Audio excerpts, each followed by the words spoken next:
Boa noite para vocês que estão aqui presentes. Pode buzinar, pode ligar o alerta, pode fazer barulho.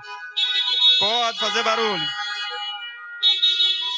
Glória a Deus, maravilha. Você que está em casa assistindo a gente, seria bom que você, num próximo culto, já que tem carro, venha participar conosco aqui. Gostaria de sugerir que você abrisse a sua Bíblia junto comigo no Salmo de número 46. Salmo de número 46. Esse é um dos salmos que eu mais gosto porque ele tem uma resposta bem agradável ao nosso coração. Porque diz assim: Deus é o nosso refúgio e fortaleza, socorro bem presente nas tribulações. Portanto, não temeremos, ainda que a terra se transtorne e os montes se abalem no seio dos mares, ainda que as águas tumultuem e espumejem, e na sua fúria os montes se estremeçam. Há um rio cujas correntes alegram a cidade de Deus, o santuário das moradas do Altíssimo. Deus está no meio dela, jamais será abalada. Isso são promessas de que o nosso Deus, diante das situações que passamos, ele não passa despercebido e nós não somos esquecidos. Isso prova que o Senhor está sempre conosco.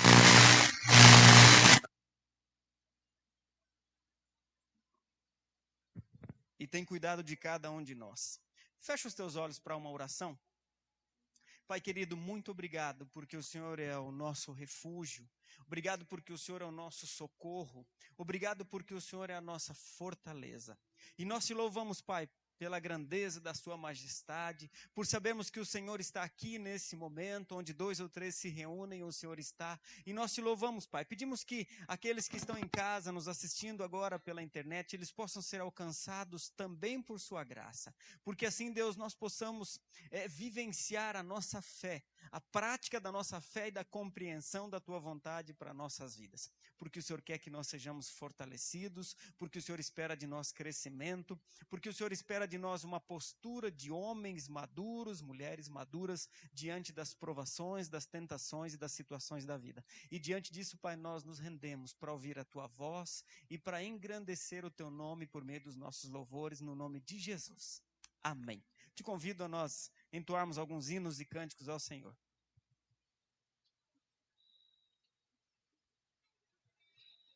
Amém. Grande é o nosso Deus. Olha o que eu trouxe. 2 bananas. É o meu lanche, daqui a pouco eu vou comer. Você que trouxe a sua oferta, o Maicon vai estar passando aí do ladinho do seu carro. Você que trouxe a oferta, o seu dízimo, você pode estar entregando para ele. Para aqueles irmãos que estão em casa, que querem fazer uma transferência online na conta da igreja, nós na sequência passaremos o número. Você pode estar transferindo sua oferta, o seu dízimo, porque as atividades da igreja continuam e nós precisamos manter a máquina funcionando. E por isso nós contamos com a sua ajuda. Sabemos que oferta e dízimo são algo importantes para o reino do Senhor, porque é um princípio bíblico, bem como uma maneira de nós fazermos com que a obra do Senhor continue. Amém? Bom, o que eu quero compartilhar com você que está aqui conosco e com os irmãos que estão em casa nesse culto online, é que é hora de avançar. É hora de avançar. Maturidade. É por isso que eu trouxe 2 bananas aqui. Não sei se você vai conseguir ver bem, mas eu tenho uma banana que ela é mais verde.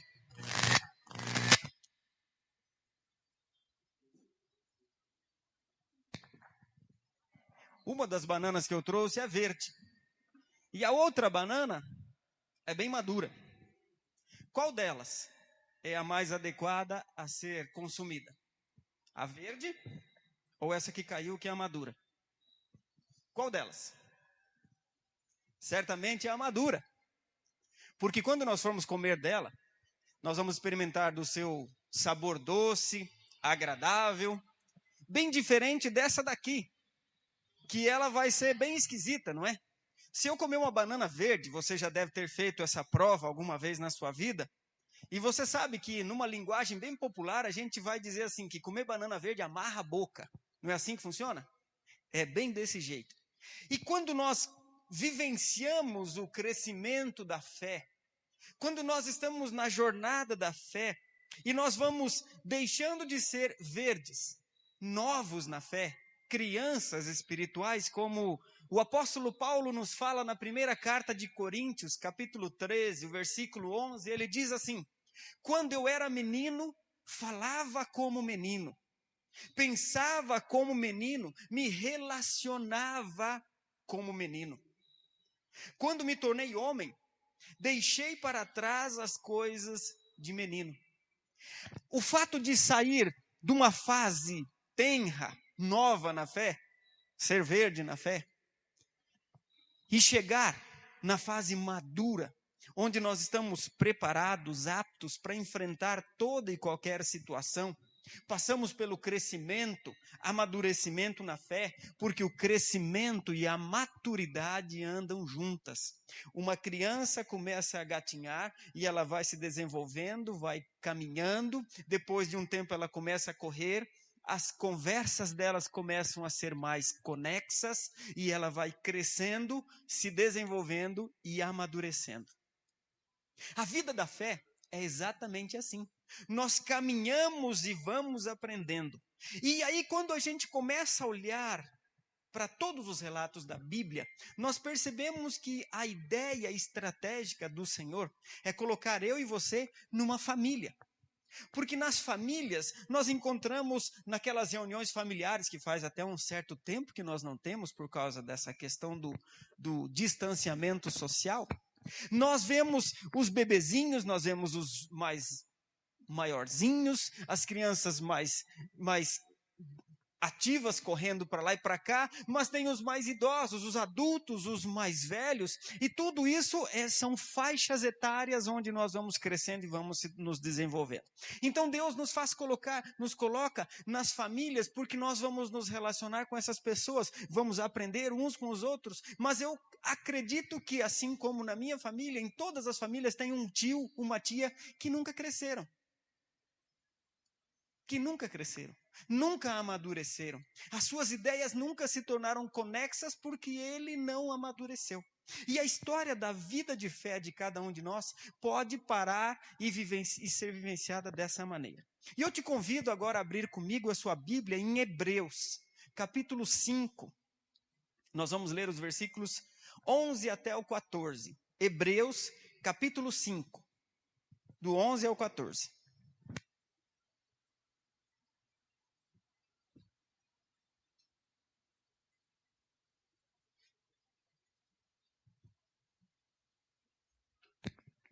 Você localizou?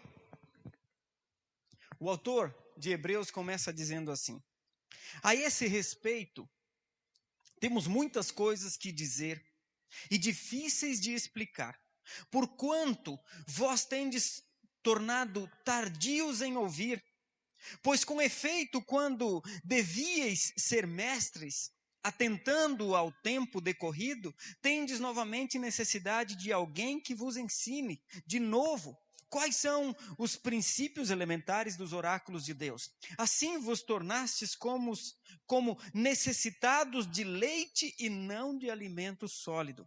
Ora, todo aquele que se alimenta de leite é inexperiente na palavra da justiça, porque é criança.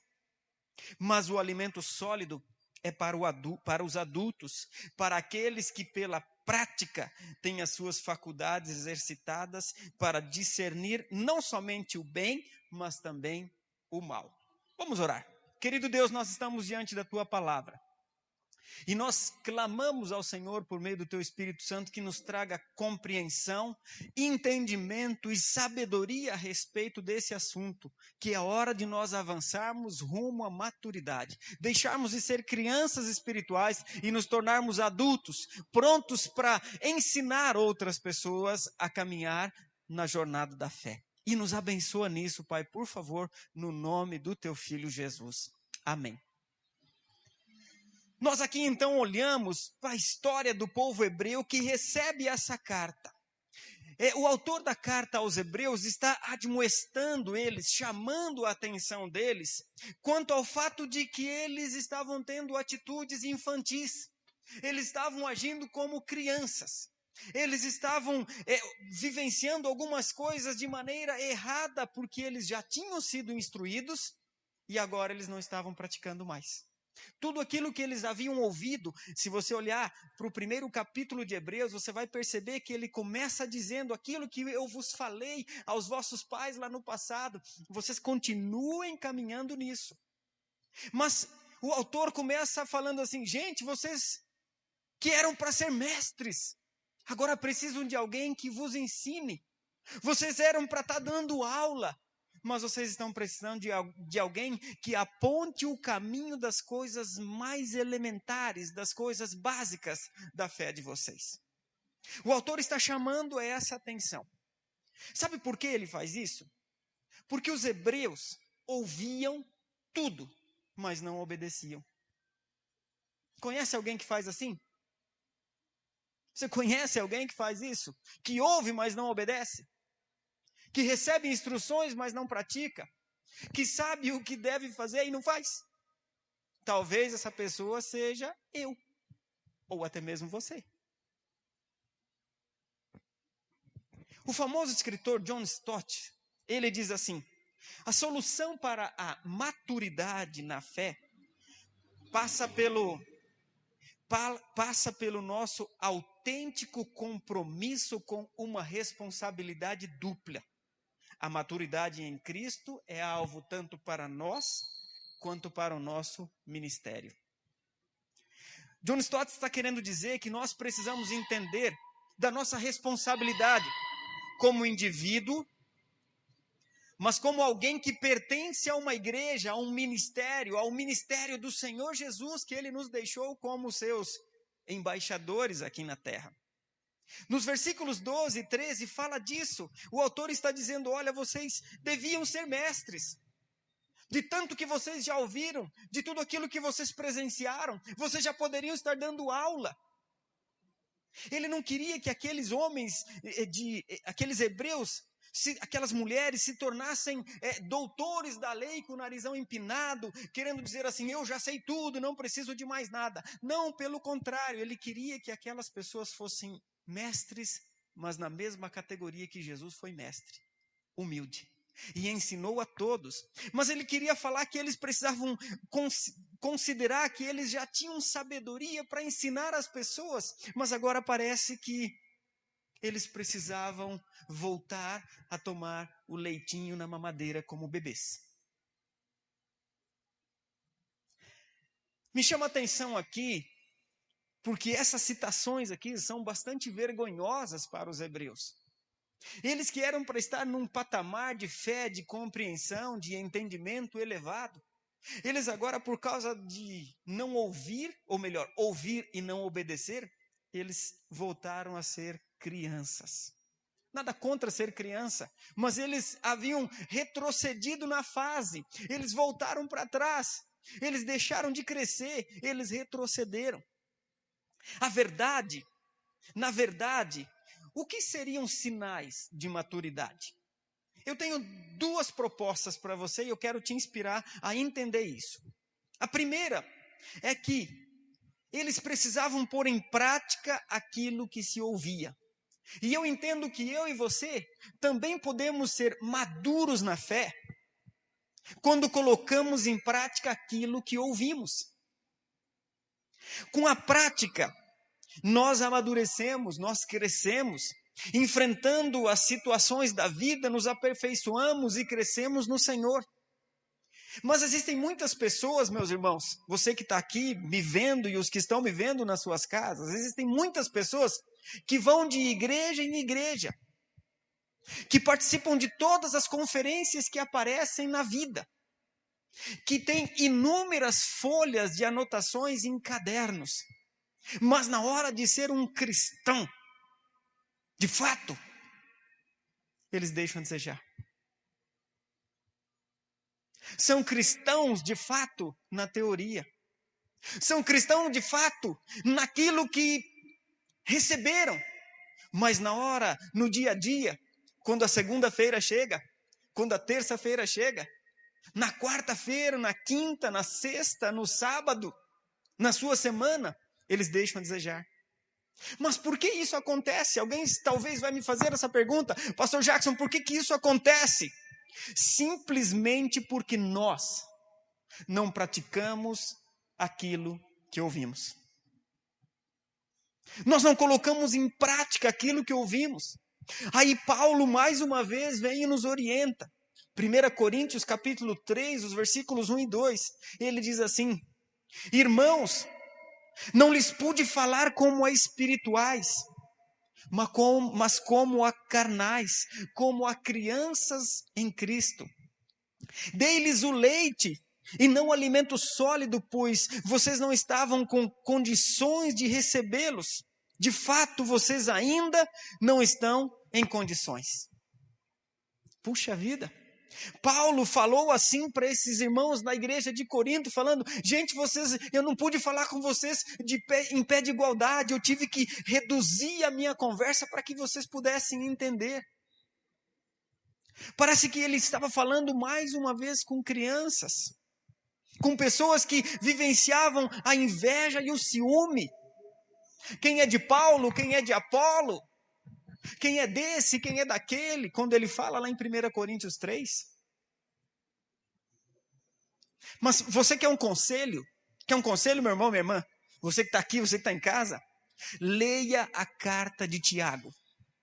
Sim, leia a carta de Tiago. Porque ali você perceberá que ele está informando você e afirmando que você poderá crer de fato e pôr em prática aquilo que você crê. Leia a carta de Tiago como algo que você pode vivenciar todos os dias. E o reflexo disso é que as pessoas maduras são envolvidas na prática daquilo que ouvem. As pessoas que conseguem vencer as dificuldades na vida são aquelas que ouvem com esperança aquilo que recebem da palavra, aquilo que entendem do Senhor, colocam em prática nas suas vidas e são vitoriosas. Aqueles que assimilam as verdades do Senhor e consideram como suas verdades. Aqueles que ficam expondo a sua fé todos os dias, porque sabem que se vier um problema, elas serão iguais a Cristo, vencedoras por meio daquele que as amou. A segunda ideia que eu te dou é que ninguém nasceu maduro. A maturidade cristã é um processo. Todos nós ouvimos e observamos as verdades bíblicas e os princípios que foram nos ensinados desde sempre, mas que essas verdades precisam penetrar aqui dentro, no nosso interior, lá no fundo do nosso coração, do nosso entendimento, para que nos dias complicados nós possamos então tirar de lá de dentro respostas, conselhos e consolo, para conduzirmos as nossas vidas baseadas naquelas verdades que ouvimos e que compreendemos do Senhor. Às vezes, falar de maturidade significa sofrimento, deixar algumas práticas, desaprender outras coisas que foram nos ensinadas erradas e exercitar uma nova maneira de aprender coisas novas. Coisas que vêm do Senhor, orientações do alto. À medida que vão surgindo as circunstâncias e as dificuldades na minha e na sua vida, que requerem uma reação madura, eu e você faremos isso baseados na fé e no amor que recebemos do Senhor. Faremos isso porque temos compreensão da palavra. E aí eu te dou 3 exemplos. Quer ver? 3 coisas básicas que eu e você vivenciamos isso quase que todas as semanas. A primeira: quando aparecem irritações com pessoas ou irritações no trânsito, o que eu devo fazer? Se eu quero ser uma pessoa madura, um cristão maduro, eu preciso me lembrar de alguns versículos. Por exemplo, aquele que está escrito em Mateus capítulo 7, o versículo 16, que diz assim: pelos frutos vos conhecerão. Se eu fico irritado à toa, o meu fruto não será do Senhor. O fruto que eu vou demonstrar, que eu vou apresentar, não será do Senhor. Segundo exemplo, No caso de tentações, sejam elas de qualquer ordem, aplique algum princípio bíblico da Escritura que te ajudará a superá-las e você será vitorioso. Como, por exemplo, Mateus 26, 41, que diz assim: vigiem e orem para que não caiam em tentação. O espírito está pronto, mas a carne é fraca. E eu preciso vigiar constantemente para que eu não caia nas tentações. Você também, cada um de nós tem o ponto fraco, o calcanhar de Aquiles, onde nós somos pegos. E Satanás sabe muito bem das nossas falhas. E por isso nós precisamos vigiar. E por isso nós precisamos entender que a prática da maturidade se faz necessária hoje e sempre. Meu irmão, minha irmã, se forem pecados da carne, aplique as verdades que você aprendeu e supere isso para a glória do Senhor Jesus. Jesus, ele cita em Lucas capítulo 6, o homem bom que tinha no seu tesouro coisas boas. Quando ele precisou tirar coisas do seu tesouro, ele tirou só coisas boas. Há um outro versículo que diz que a boca fala do que está cheio o coração. Nós precisamos manter no nosso bom tesouro, no nosso coração, coisas boas, para que na hora da situação complicada, na hora de nós mostrarmos de quem nós somos filhos, nós faremos diferente, nós seremos a diferença. Caso contrário, envergonharemos o nosso Senhor. Daremos um fruto que não está maduro. Daremos um fruto que vai amarrar a boca. Daremos um fruto que não glorificará o Senhor. Se você não tem esses princípios, meu irmão, você que está nos assistindo aí na sua casa, comece hoje mesmo a guardar essas instruções. Guarde essas instruções que nós estamos te dando, para que você possa usar essas instruções e se defender no dia mau, no dia da complicação. Mas agora eu quero que você entre comigo numa história.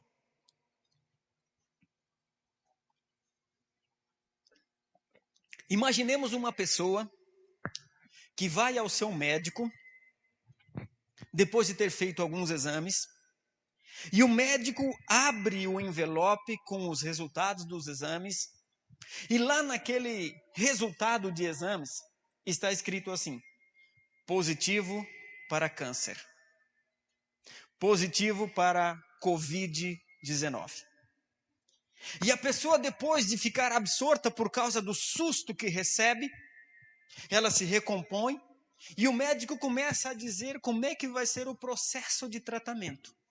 E no final, ele dá uma receita para a pessoa, onde lá estão prescritos os remédios, a forma, a quantidade, o tipo e por quanto tempo deve-se tomar essa medicação. Mas a pessoa, então, sai do consultório com a sua receita no bolso. E ela, pelo fato de ter a sua receita no bolso, que diz assim: tome esse comprimido de 8 em 8 horas por 15 dias. Tome esse para a dor, para que a sua dor diminua. Tome essa leitura bíblica para que você consiga vencer as forças do mal. Mas ela só tem a receita. E ela acha que pelo fato de ter a receita, a sua doença, o seu câncer, a Covid-19, o pecado, vai ser resolvido. E ela acha que pelo fato de ter a receita e a medicação prescrita na sua carteira, no seu bolso, será suficiente para ela alcançar a cura. O que você acha disso? Verdade ou mentira? Alguns já disseram que é burrice. Mas olha só, eu não diria burrice, sabe por quê? Porque todos nós que estamos aqui temos a receita. Todos que estão em casa têm a receita. Todos nós temos a receita contra a nossa maior doença: falta de fé e pecado. E muitas vezes, irmãos, infelizmente, muitos cristãos agem dessa forma. Têm a sua Bíblia em casa e acham que pelo fato de terem a sua Bíblia em casa, nos casos mais extremos, abrem a sua Bíblia no Salmo 90. Elas acham que isso é suficiente para serem curadas de todas as enfermidades, sejam elas físicas, emocionais ou espirituais. Engana-se. De nada adianta a gente ter contato com a receita. Nós precisamos ter contato com o remédio. Nós precisamos ser medicados com o sangue de Jesus. Nós precisamos ser alcançados pela graça do Senhor. Eu vou abrir um parênteses aqui. Pastor Marcos, está dando microfonia. Desculpa você que está em casa conosco aí. Mas tudo isso é para que nós possamos entender. E aqui vai um alerta para todos. Quando experimentamos em nossas vidas e aplicamos os princípios e conceitos bíblicos que recebemos ao longo da nossa jornada de fé, nos tornamos mais sábios e mais amadurecidos. Quando eu coloco em prática aquilo que eu ouvi, eu me torno um homem, uma mulher, uma pessoa, um cristão maduro. A maturidade não é algo instantâneo, não é algo que existe uma fórmula mágica para nos tornarmos maduros.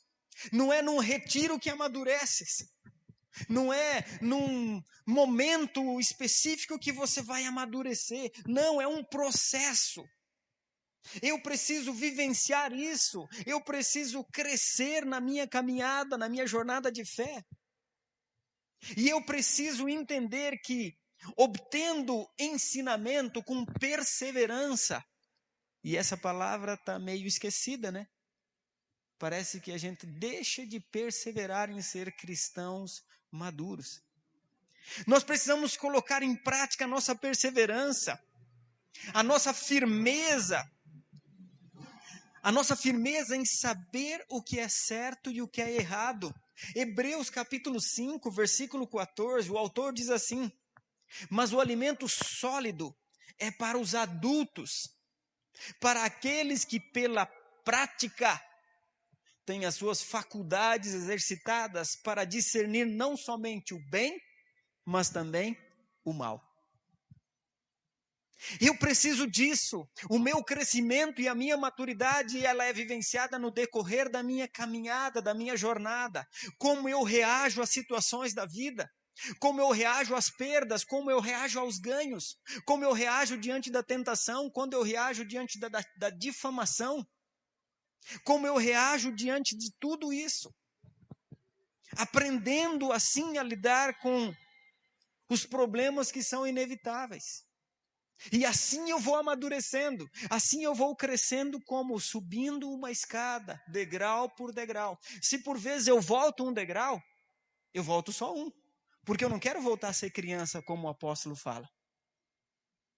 Eu quero ser tratado como adulto, eu quero ser tratado como crescido, eu quero ser tratado como alguém que já amadureceu e que agora pode ajudar os outros a subir os seus degraus, ajudar os outros a compreender, ajudar os outros a progredir na sua caminhada de fé.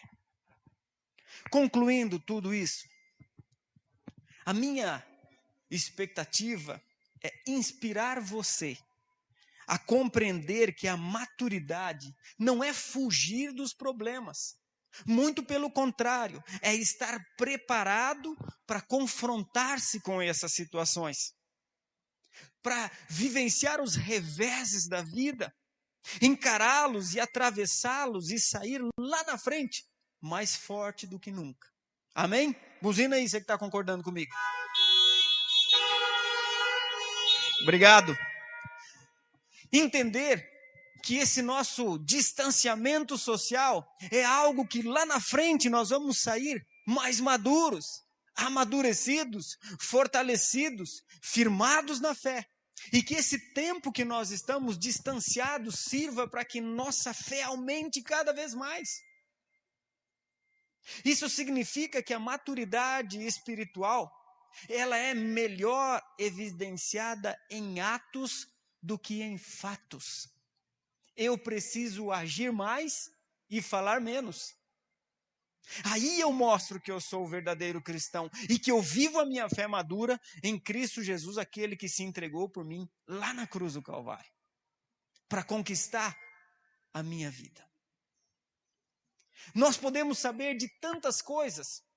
Existem pessoas ao nosso redor que são conhecedores de teologias profundas.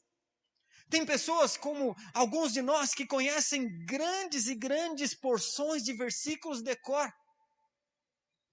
Você poderia gastar a sua vida inteirinha ouvindo boas mensagens, palestras, e mesmo assim ser completamente imaturo. Você permanecerá sendo imaturo se aquele conhecimento que você acumulou não te motiva a fazer e a ser algo diferente. Todo o conhecimento bíblico que se tem, toda a compreensão da Escritura, tudo aquilo que se decorou, precisa sair da atmosfera teórica e ir para o real, e ir para o relacionamento, ir para o embate na hora da tentação, aparecer como resposta absoluta na hora de uma tomada de decisão difícil. Sabe, os cristãos maduros são aqueles que glorificam a Deus, fazendo o bem sempre. Quanto mais conhecimento de Deus através da palavra dele tivermos, maior e melhor serão as minhas palavras e as minhas atitudes. Filipenses capítulo 4, versículo 8, o apóstolo Paulo diz assim: quanto ao mais, irmãos, tudo o que é verdadeiro, tudo o que é honesto, tudo o que é justo, tudo o que é puro, tudo o que é amável, tudo o que é de boa fama, se alguma virtude e se algum louvor existe, nisso pensai. Ocupar a mente com aquilo que é justo, de boa fama, que tem virtude, que louve a Deus. Nisso eu ocupo a minha mente. Paulo escreve aos Colossenses, no primeiro capítulo, os versículos 28 e 29, assim: nós o proclamamos, advertindo e ensinando a cada um com toda sabedoria, a fim de que apresentemo-nos todo homem perfeito ou maduro em Cristo.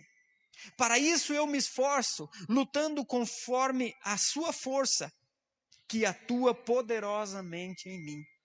Paulo estava dizendo aos Colossenses: gente, nós precisamos nos esforçar, permanecer na caminhada, para que nós nos apresentemos ao Senhor perfeitos, maduros. E ele fala dele também: eu me esforço nisso, lutando todos os dias, para que a força do Senhor se faça em mim, e eu consiga vencer as minhas dificuldades. Mas, queridos, no fim das contas, Cristo viveu e morreu para remir-nos de toda iniquidade, purificar para si mesmo um povo exclusivamente seu, zeloso de boas obras. Tito, capítulo 2, versículo 14. E eu concluo dizendo assim: conhecimento de Deus e de sua palavra é bom, sim, é bom mesmo, mas conhecimento de Deus e da sua palavra, manifesto externamente em ações, em respostas e em atitudes, é melhor ainda. É muito melhor. Porque isso significa que nós estamos seguindo em rumo ao crescimento e à maturidade, e os frutos disso servirão para a glória de Deus Pai. Para a gente encerrar, eu vou ler uma oração que Agostinho de Hipona, o Santo Agostinho, fez. E diz assim: Senhor nosso Deus, faze que sejamos cheios de esperança à sombra de tuas asas, e dá-nos proteção e apoio. Tu nos sustentarás desde pequenos e até ao tempo dos cabelos brancos, pois a nossa firmeza é firmeza quando se apoia em ti, mas é fraqueza quando se apoia em nós. O homem mais sábio que a Bíblia cita é Salomão. E ele diz assim: não se estribe nos seus próprios entendimentos. Confiemos em Deus. Que Ele é o que espera a maturidade na minha e na tua vida. Para que nas situações complicadas, nós possamos considerar que a nossa fraqueza nas mãos do Senhor, de fato sejam o que nos fortaleça. Mas se nós dependermos de nós mesmos, seremos fracos e mais para baixo iremos. Que Deus abençoe sua vida. Que o Senhor possa encher o seu coração com a expectativa de você ser um cristão amadurecido pela circunstância da sua vida. E que os frutos disso apareçam para a glória de Deus Pai. Amém? Feche os teus olhos para uma oração e nós concluiremos o nosso culto aqui hoje. Senhor Jesus, muito obrigado por tua palavra. Muito obrigado porque o Senhor Paulo usou o autor de Hebreus para chamar-nos a nossa atenção quanto à nossa postura de fé diante das circunstâncias. Deus, o Senhor espera que nós cresçamos, que o meu caráter, o caráter dos meus irmãos, as nossas atitudes sejam maduras diante das circunstâncias da vida. E que o nosso coração seja inundado por tua palavra, para que dentro dele nós possamos ter coisas boas para retirarmos nos momentos complicados, e que aquilo que nos torna fracos na tua presença seja o que nos fortaleça para glorificarmos o seu nome, no nome de Jesus. Abençoa a minha vida, abençoa a vida de cada um dos meus irmãos, que as doces consolações do teu Espírito Santo, o amor de Deus Pai, e que o Senhor resplandeça o seu rosto sobre nós e nos dê vitórias, bênçãos e tudo o que precisamos nessa semana, no nome do teu Filho Jesus. Deus abençoe você, um bom domingo, bom restante de domingo. Buzina aí para nós fecharmos esse culto para a glória do Senhor. Deus abençoe.